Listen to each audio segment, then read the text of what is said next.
busuk yang banyak kemudian minah, maka laki itu akan memilih kepada yang busuk. Sehingga digambarkan kalau mukmin kama salimahlah, ketika mukmin itu mengeluarkan sesuatu bermakna.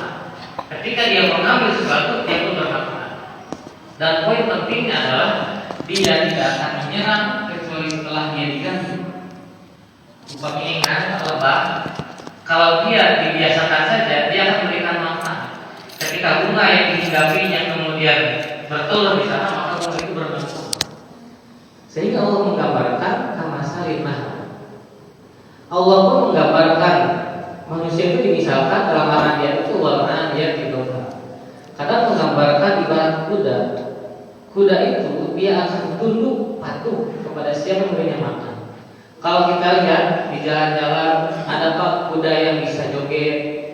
Kalau kita yang menyuruh itu tidak akan bisa. Tetapi kalau disuruh oleh orang yang memberinya jasa, memberinya makan, maka kuda itu tunduk patuh kepada yang memberinya makan. Maka digambarkan al-adiyat itu agar kita pun belajar kepada sosok itu. Kita yang diberi makan oleh Allah, diberi rizki oleh Allah, lantas kenapa tidak tunduk patuh kepada Allah? Kuda saja yang kemudian diberikan makan, diurus, sampai padanya dia tunduk pada pemberinya. Bapak sekalian, di doa yang tadi dibawakan, kalau kemarin kita berbicara tentang Rabbana atina fid dunya hasanah, maka hari ini kita akan membahas tentang bagaimana doa dipanjatkan Rabbana innana sami'na munadiyan yunadi bil iman an aminu bi rabbikum fa'amanna. Doa ini senantiasa kita panjatkan, dan doa ini erat kaitannya dengan ketika kita diseru oleh Allah Subhanahu wa taala, maka kita akan langsung untuk tunduk ikut patuh kepada panggilan Allah. Kalaulah dulu ketika di Madinah itu, ketika pengharaman khamar disampaikan oleh Nabi, kemudian Ibnu Abbas menggambarkan, Muhammad Ibnu Katsir menggambarkan dalam tafsirnya bahwa Madinah saat itu menjadi lautan khamar, Pak. Karena seluruh khamar saat itu ditumpahkan di Madinah. Itulah yang dinamakan dengan sami'na munadiyan yunadi bil iman. Ketika panggilan iman diharapkan, maka kemudian dia harus ikut tunduk patuh. Sama halnya ketika para perempuan saat itu turun wahyu Allah tentang wajibnya menutup aurat, maka seluruh perempuan meraba apa saja yang ada untuk menutupi auratnya. Itulah sami'na munadiyan yunadi bil iman. Ketika datang seorang ibu-ibu dengan seorang anak kecil, anak itu menggunakan gelang, 2 gelang, datang kepada Nabi untuk bertanya tentang satu perkara. Kata Nabi, bahasa kita mampu, ya teh gelang teh terus disangkakan ke aja. Kata orang tuanya, belum ya Rasul. Kata Nabi, tidakkah engkau takut kalau gelang-gelang ini kemudian menjadi siksa di neraka Allah Subhanahu wa taala? Maka kata ibunya mengatakan, ya Rasul, gelang ini dua-duanya saya buka dan saya berikan kepada engkau untuk menopang perjuangan di jalan Allah Subhanahu wa taala. Para perempuan-perempuan yang sedang berkumpul saat itu ketika mendengar perintah tentang jihad, maka para perempuan yang menggunakan emas, anjina diberikan Pak acuk nanti di kalung untuk memperlihatkan dia punya emas, dan mereka membuka emas itu diberikan kepada Rasul untuk berjuang. Upami ayeuna Pak, upami enjing teh beda jihad ya, maka para ibu-ibu negara gelang dikaitkan Pak, tangan ditutup dan ganti karet. Ketika sami'na munadiyan yunadi bil iman itu hadir dalam diri kita, maka tidak ada sedikit pun yang menghalanginya. Al-Quran itu turun dengan 2 proses. Pertama ada Al-Quran secara nuzul, yang kedua ada Al-Quran secara mushaf. Al-Quran mushaf itu Al-Quran yang senantiasa kita baca, kita hafalkan, kemudian ditilawahkan. Itu adalah Quran mushaf. Dan kehidupan kita jangan sampai dibetahkan dengan Quran mushaf saja. Bahkan generasi-generasi kita jangan sampai kemudian dibetahkan dengan Quran mushaf saja. Tetapi harus ada aspek Quran nuzul. Quran nuzul itu adalah Quran bergerak. Siapapun yang tersentuh oleh Quran nuzul, maka dia akan berkah. Kalau dulu Al-Quran turun melewat malaikat Jibril, maka malaikat Jibril mendapatkan gelar Sayyidul Malaikat, sebaik-baik malaikat. Turun kepada Nabi Muhammad SAW, maka beliau menambahkan Sayyidul Anbiya wal Mursalin, sebaik-baik utusan dan sebaik-baik nabi.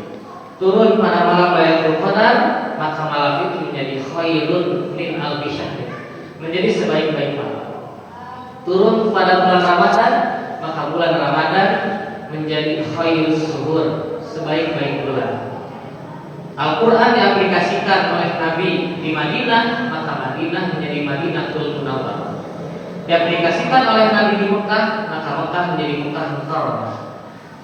Ketika Nabi mengaplikasikan 23 tahun di Mekah dan di Madinah, 13 di Mekah, 10 di Madinah, maka rentang waktu 23 tahun itu menjadi khairul qurun, sebaik-baik masa sepanjang masa yang tidak akan pernah terulang kembali. Dan ketika Quran nuzul itu hadir pada hati kita, diamalkan oleh kita, maka kata Allah kita sebagai khairul ummah, sebaik-baik ummah. Apapun dan siapapun yang tersentuh oleh Quran nuzul, maka akan menjadikan keberkahan dalam diri.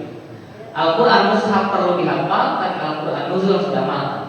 Contoh sederhananya misalkan kita tahu ayat tentang berbagi, tentang sedekah, kita tahu telah dihafalkan oleh kita, dan itulah Quran mushaf. Apakah seimbang dengan Quran nuzul? Quran nuzul adalah bentuk pengaplikasiannya. Misalkan sederhananya ayat misalnya tersepuh gitu, orang tadi peser, angsulan kanggo bapak, kanggo ibu, angsulan pak misalkan lebihnya 2000, doa misalkan berebet pak, sing sehat, sing damai, rezeki barokah, doa sehat, itulah pengaplikasian Quran nuzul. Ketika kita misalkan hafal ayat-ayat tentang bagaimana akhlak pada orang tua, kita hafal ayat. Kita pun hafal bagaimana kita akhlak kepada sesama manusia, kita hafal. Apakah seimbang dengan Quran nuzulnya? Tapi ketika Nabi ditanyakan kepada Aisyah oleh sahabatnya, bagaimana akhlak Nabi? Maka Aisyah menjawab, kana khuluqul Quran. Akhlak Nabi adalah akhlak Al-Quran. Itulah yang dinamakan dengan Quran nuzul. Ketika Quran nuzul itu telah diaplikasikan menjadi amal kehidupan kita sehari-hari.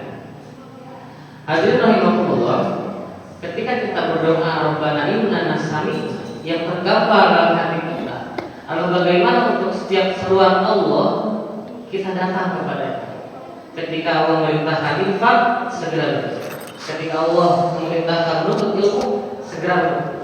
Bahkan ketika Allah panggil azan, maka segera tunaikan panggilannya. Itulah bentuk sami'na munadiyaina itu. Ketika kemudian telah hadir keimanan kita, bentuk ujian apapun yang datang kepada diri kita akan pasti bisa melewati. Pak ujian dia bertambah apa?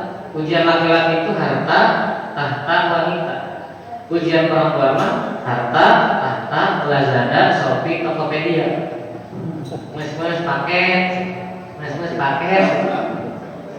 Apapun ujiannya, kalau iman telah menjadi dasar dalam kehidupan, maka kemudian dia akan mengatasinya dengan sami'na munadiyaina diri.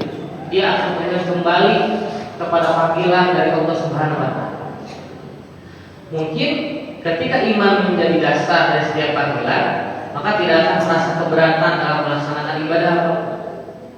Jasad kita akan dituntut oleh Allah untuk menghadap, pikiran kita pun akan difokuskan oleh Allah.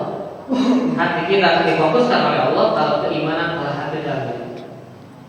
Kenapa menuntut ilmu terasa berat? Kenapa kemudian sholat kita merasa berat? Subuh kita terasa berat? Bisa jadi karena kita belum sami'na munadiyaina kita. Ketika keimanan telah hadir, terkadang kita praktek infak sedekah umat pantas masih masing-masing. Ketika telah terbentuk keimanan al-aminu bi rabbikum fa'amanna, maka tidak akan sulit. Bukankah cita-cita kita itu hanya 3 saja? Ketika Nabi Yusuf, seorang yang tampan, kemudian punya jabatan, ketampanannya sangat luar biasa. Ketika digambarkan dalam Al-Quran itu, ketika para perempuan istana sedang memotong buah-buahan, ketika terluka tangannya tak terasa sakit, saking kasetnya Nabi Yusuf. Ketika payung cobian, upamanya istrinya di mana rasa, keretan bapak kalamku, upamanya kakek nyeri kene, berarti urang teh kaset, insya Allah orang kaset. Nabi Yusuf itu punya jabatan, ketampanan yang tidak dipertanyakan. Tetapi cita-cita beliau hanya satu saja, tawaffani musliman.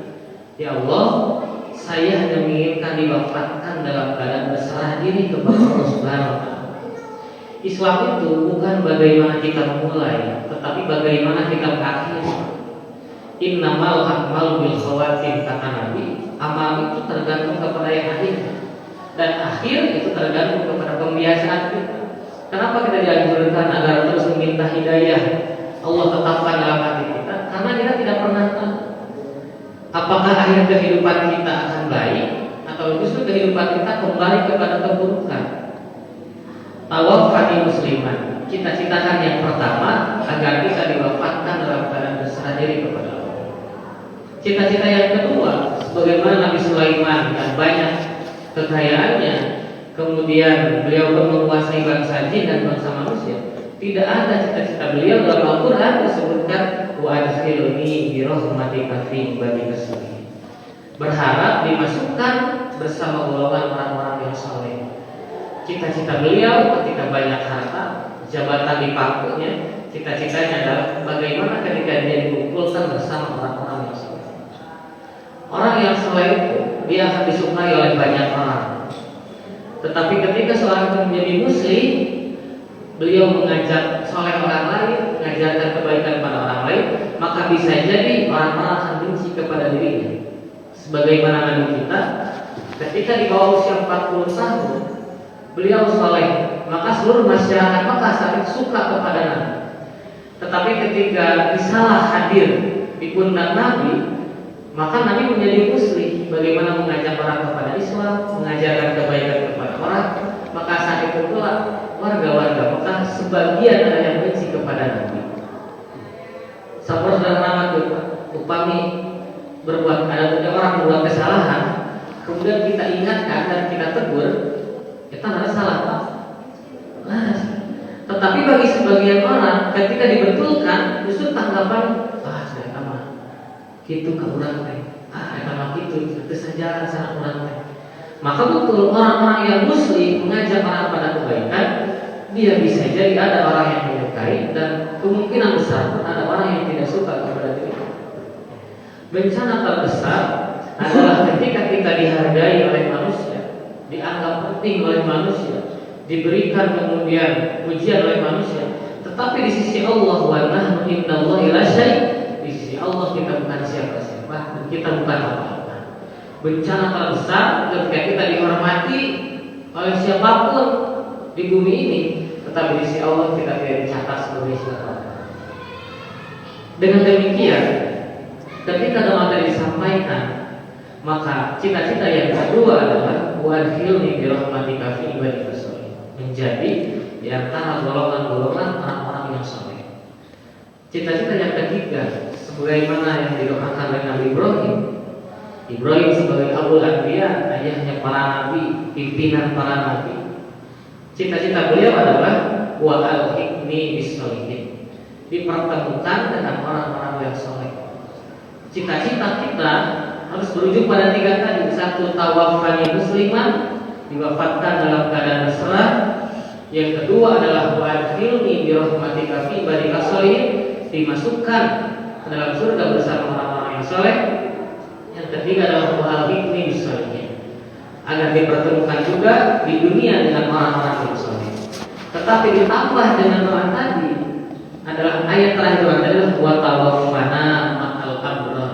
Maka menambah cita-cita yang keempat adalah wa tawaffana ma'al abrar, diwafatkan bersamaan dengan orang-orang yang berbakti kepada Allah Subhanahu wa taala.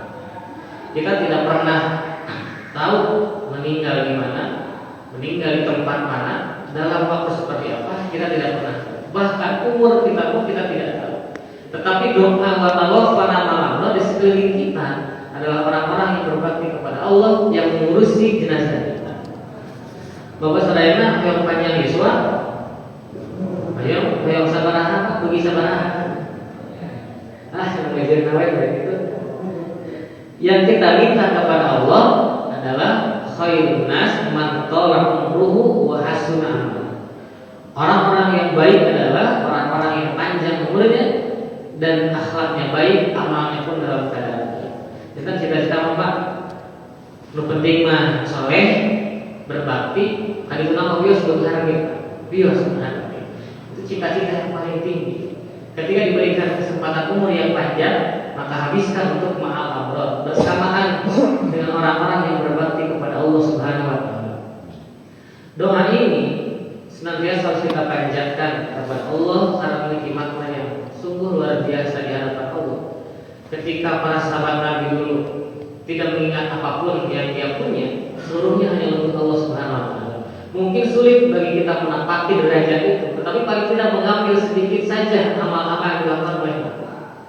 Seperti ke depan Pak, ibadah kurban di bulan depan itu. Bagi orang-orang yang kemudian Allah berikan kesempatan beribadah kurban, maka laksanakan kurban. Tetapi bagi orang yang Allah belum berikan kesempatan berkurban, maka bisa jadi ada sedekah kurban. Semisal kalau ada orang-orang yang mengurus daging kurban, maka misalnya Pak, adalah saya sadus sangatlah kalau mengurusnya itu sedekah kurban. Karena kata Allah, la yanallahu al-humuha wala dimaha, bahwa yang sampai kepada Allah bukan daging dan darahnya, walakin yanallahu taqwa minkum, yang sampai bertakwa adalah diri. Kalau yang menjelapan tentang kurban, saya ingin tuan anak itu sedekah kurban bagi kita. Tetapi bagi yang mampu untuk berkurban, maka laksanakan ibadah kurban. Paling tidak bagi yang tidak, belum Allah berikan kesempatan, maka opsi amal tadi bisa kita lakukan. Mudah-mudahan itu menjadi amal kebaikan kita.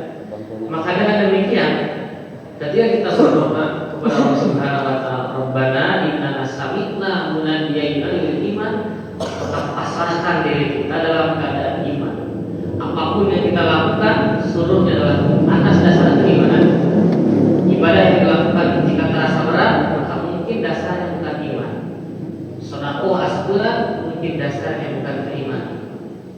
Upamina sakupa ya atau 100.000, 50.000, 20.000, 10.000, 5.000, 2.000, badai ngawarkeun mana apa kan sedekah 100.000. Yakin kakak bisa itu sekarang. Yang penting mah agung ikhlas Pak. Eta nu saya. Hadirin rahimakumullah, ketika seorang anak bikum fa'amanna, ketika dipanggil oleh Allah dengan seruan iman, maka menjawabnya pun dengan iman. Dulu ada sahabat Nabi, beliau bernama Abu Dahda.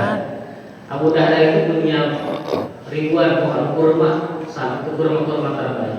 Ketika Nabi menyampaikan ayat tentang barang siapa yang meminjamkan kepada Allah, maka Allah akan jamin kehidupannya. Ketika beliau mendengar berita seperti itu, beliau menyampaikan kepada Nabi, ya Rasul, apakah betul Allah itu memerlukan pinjaman?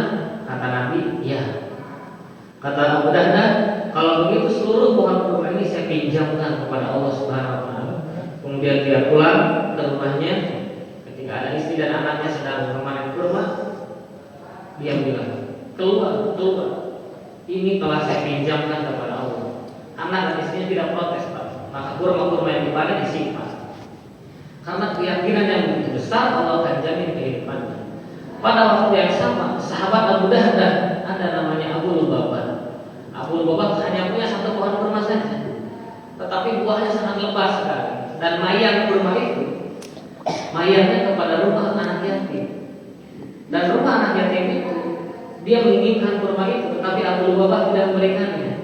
Sampai tawar dibeli oleh Abu Bakar, tidak diberikan kurma itu. Sampai kemudian datanglah Abu Dahda mengatakan kepada Nabi, ya Rasul, sudah kalau begitu pohon kurma ini saya tukar saja dengan ribuan pohon kurma milik saya yang tadi. Maka kata Rasul, silahkan dicarikan kepada Abu Lubabah, dan Abu Lubabah setuju. Satu pohon kurma ditukar dengan ribuan pohon kurma terbaik pada masanya. Di sana letakkan aminu birabbikum fa'aman. Terus ditukeran hiji disangkakan kepada anak yatim menjadi satu pohon kurma itu milik anak yatim. Kemudian Nabi mengatakan, tidak ada yang ditemukan pohon-pohon kurma di surga yang terbaik kecuali milik Abu Dahda. Itulah ketika iman telah menjadi dasar dari kehidupan yang kita semua minta-minta dari hati. Karena ketika iman yang menjadi dasar kehidupannya, maka seluruh aktivitas apapun dia akan merasa muraqabah. Akan akan merasa diawasi oleh Allah Subhanahu wa taala. Hadirin rahimakumullah, maka amal-amal apapun, sekecil apapun amal-amal kita perlu melakukannya. Di dalam surah Al-Fatihah itu disampaikan bentuk simahum fi wujuhihim min asari sujud. Setiap kita itu harus meninggalkan asar sujud. Bekas karya kita itu apa? Jasad kita itu memiliki karya apa? Satu waktu jasad kita pulang kepada Allah, Allah akan tanya, jasad kita telah bermanfaat untuk apa terhadap kaum muslimin? Upami meninggal di luar dari Pak dalam muhasabah, ini saja terus dianggap manfaat kalau umat nama. Ini pandangan kita terus dianggap manfaat nama. Ini lambai terus dianggap aku nama. Dan itu akan ditanyakan asal sujud, apa bekas yang kita berikan, karya apa yang kita berikan. Membentuk generasi-generasi yang Islam atau justru tidak ada perhatian terhadap pembentukan generasi itu, memakmurkan masjid, mengajak masyarakat kepada masjid, itu bentuk asal sujud kita. Setiap asal sujud itulah yang kemudian menjadi bekas amal-amal kita di dunia. Usia kita yang kemudian Allah berikan amanahkan 60, 70, lebih atau kurang dari 60, ketika kita punya asal sujud, maka menjadi karya terbesar bagi kita. Ayo kadang mungkin kita amal-amal yang akan kenal ke umat, amal apa yang kemudian akan dikenal oleh masyarakat. Jangan sampai kesolehan kita itu hanya menjadi kesolehan secara pribadi, secara personal. Kalau istilah para ulama itu, jangan sampai kita cari aman. Cari aman itu soleh untuk diri sendiri saja. Kemudian tidak ada usaha ikhtiar untuk mensolehkan orang lain. Bukankah kita bercita-cita yang cita-cita kita sangat besar? Bagaimana kita diwafatkan dalam keadaan muslim? Cita-cita kita dipertemukan dengan orang-orang soleh. Cita-cita kita kemudian diwafatkan bersama orang-orang yang berbakti kepada Allah. Itu sungguh cita-cita yang besar. Tetapi kalau tidak didukung dengan apa karya kita di dunia, akan sangat berat dan gampang dilupakan. Beramal memang bukan untuk ingin dikenal oleh manusia, tetapi manusia akan mengenang apa karya kita. Bukankah mungkin kita lupa hari ini berdukung tempat ini, melanjutkan asal sujud orang tua kita, kekumpul pendian, bapak teh, sokal sebagai masjid, maka dilanjutkan oleh kita, maka itu bentuk asal sujud kita. Bukankah kata Nabi, ketika seorang orang tua telah meninggal dunia, maka yang harus dilanjutkan adalah kebiasaan-kebiasaan baik, silaturahmi dengan teman-temannya, dengan kerabat-kerabatnya. Kalau misalkan orang tua kita senantiasa menuntut ilmu, maka lanjutkan perjuangan menuntut ilmu. Itu akan sampai kepada mereka. Itulah yang dinamakan dengan asar sujud. Asar sujud bukan hanya sebatas bangunan saja, tetapi asar sujud adalah karya kita. Telah apa yang kita rubah dan apa yang telah kita berikan untuk Islam. Simahum fi wujuhihim min asari sujud. Mengarahkan seluruh potensi kita. Pekerjaan kita berbeda-beda Pak tentunya, keahlian kita berbeda-beda tentunya, tetapi arahkan bagaimana agar ini dijalan fisabilillah. Orang yang kemudian ahli dalam bidang teknologi arahkan kepada fisabilillah. Orang yang ahli mendidik arahkan kepada fisabilillah. Orang yang ahli bertani, berdagang arahkan kepada fisabilillah. Dan kita menjadi wadahnya. Kitalah yang mengelola.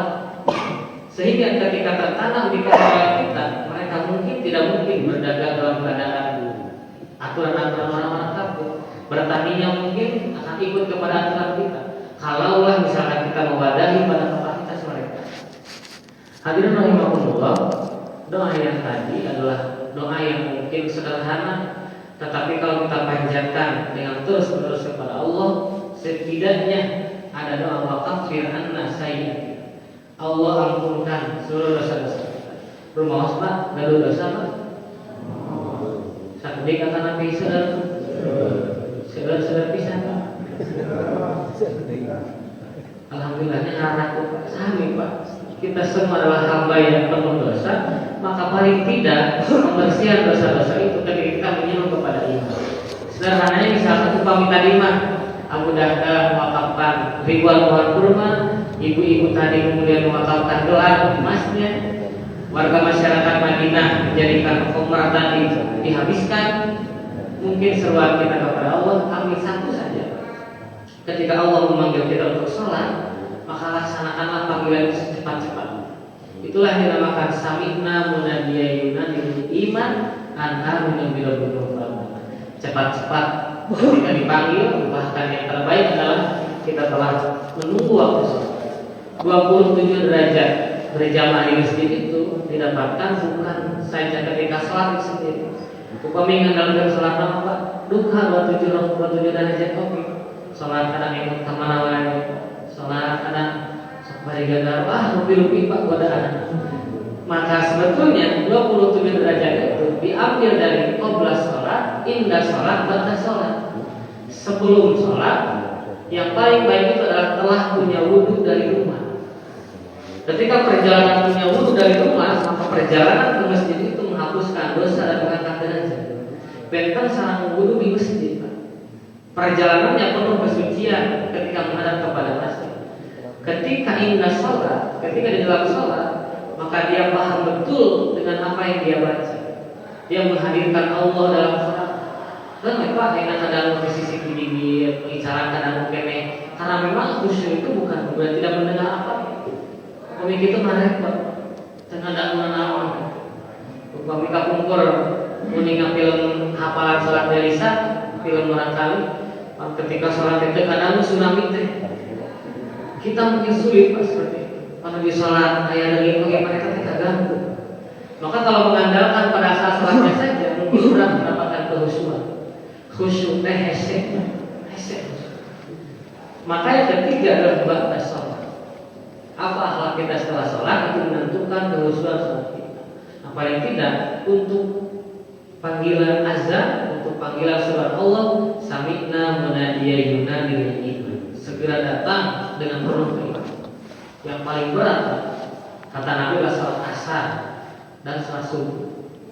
Sholat subuh kita berperang. Kalau kita paham kepada Allah, ketika Allah Akbar, azan berkumandang, Allah Maha Besar, maka selain Allah itu kecil. Kasur itu kecil. Simbol kecil. Ketika Allah telah Maha Besar di atas kebesaran yang lain, maka kita ambil saja. Sami'na munadiya yunadi iman. Kalau tadi contoh-contoh yang banyak mungkin sulit kita lakukan, maka paling tidak kita mengambil panggilan sholat saja. Terus tekiat yang sholatnya menemui maghrib, terus tekiat yang tidak bisa, bisa dan tekiat yang tidak subuh. Bawa tadi terus yang tidak ubah tinggal oleh sholat. Karena hakikatnya kehidupan kita adalah menunggu waktu sholat saja. Dan pekerjaan kita itu hanya selingan menunggu waktu sholat. Terbayang kalaulah tidak ada saringan sholat, itu mau tamas-tamas aja. Dari mungkin.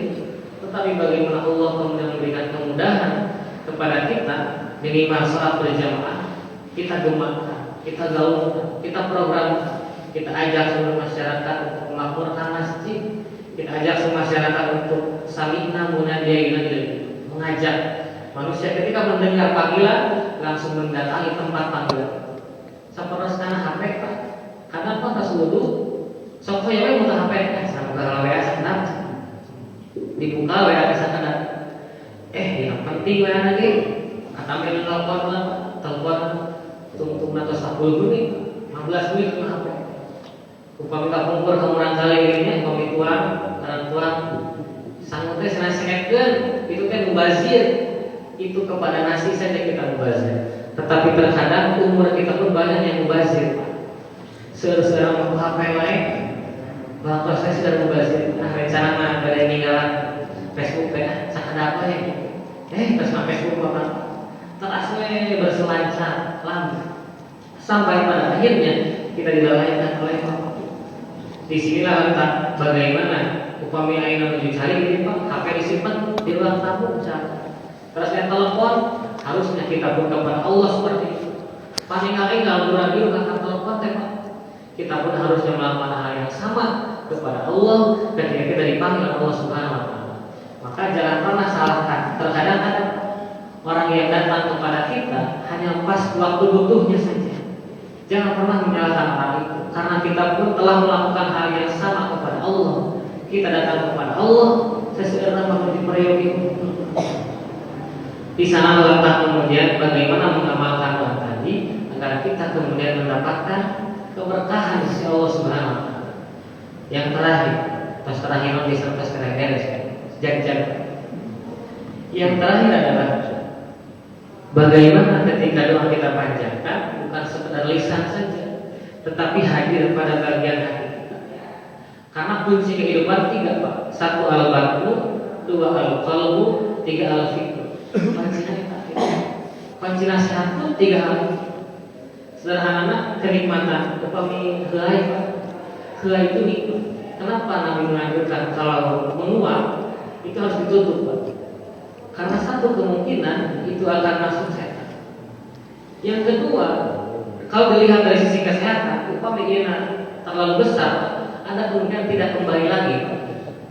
Tinggal kita kemarin video di Facebook, ada orang yang pada menguap tidak kembali lagi. Itulah kuasa Allah, gampang sekali bagi Allah. Karena keinginan ada disuntik, sekali suntiknya 5 juta. Upamanya bapak dinilai 2 kali, 10 juta. Berhak itu kenikmatan yang datang dari Allah.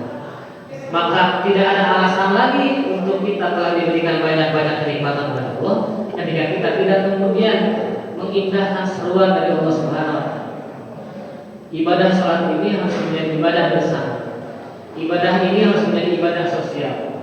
Yasin itu di surat Yasin disampaikan bahwa harus ada asal, harus ada bekas-bekas karya-karya kita kepada seluruh umat. Dengan demikian, ketika seruan Allah telah kita berikan dengan panggilan yang indah, maka kemungkinan Allah pun akan memberikan hal yang indah kepada kita. Rezeki akan diberikan rezeki yang terbaik, ilmu akan diberikan ilmu yang terbaik. Kalau kita benar-benar menyempurnakan daripada panggilan Allah. Tapi sebaliknya, kalau misalkan panggilan kita tidak indahkan, maka kemungkinan terbesar adalah kehilangan keberkahan pada kehidupan. Kenapa tidak cukup? Karena mungkin kita tidak ingat kepada Allah. Karena masalah terbesar yang ada dalam diri kita, sumber dari segala masalah adalah ketika kita mulai jauh dari Allah Subhanahu wa taala. Ketika kita jauh dari Allah, jauh dari seruan Allah, jauh dari panggilan Allah, maka Allah menimpakan ma'isyatan dhanka. Ma'isyatan dhanka adalah kehidupan yang sangat sempit sekali. Rezeki sempit, pekerjaannya sempit, karena bisa jadi Allah lah yang menjadikan karena kita tidak dekat dengan sang pemberi rezeki itu sendiri. Mudah-mudahan kita termasuk kepada orang-orang yang dilebihkan oleh Allah, termasuk orang-orang yang cepat-cepat dalam seruan panggilan Allah, dan mudah-mudahan kita pun dibukakan hati kita untuk terus senantiasa menerima hidayah yang Allah berikan kepada kita. Didoakan kami pasadayana mudah-mudahan sarehat sadaya panjang yuswa dengan keayaan sehat dalam keadaan ibadah yang terbaik, kemudian keluarganya diberkahkan, kerjaannya diberkahkan, rezekinya pun mudah-mudahan diberkahkan. Allah Subhanahu wa taala. Rabbana innana sami'na munadiyan yunadi lil iman an aminu bi rabbikum fa'amanna. Rabbana faghfir lana dzunubana wa kaffir 'anna sayyi'atina wa tawaffana ma'al abrar. Rabbana atina fid dunya hasanah wa fil akhirati hasanah wa qina adzabannar. Subhana rabbika rabbil izzati amma yasifun wa salamun alal mursalin walhamdulillahi rabbil alamin. Bila taufiq wal hidayah. Assalamualaikum warahmatullahi wabarakatuh.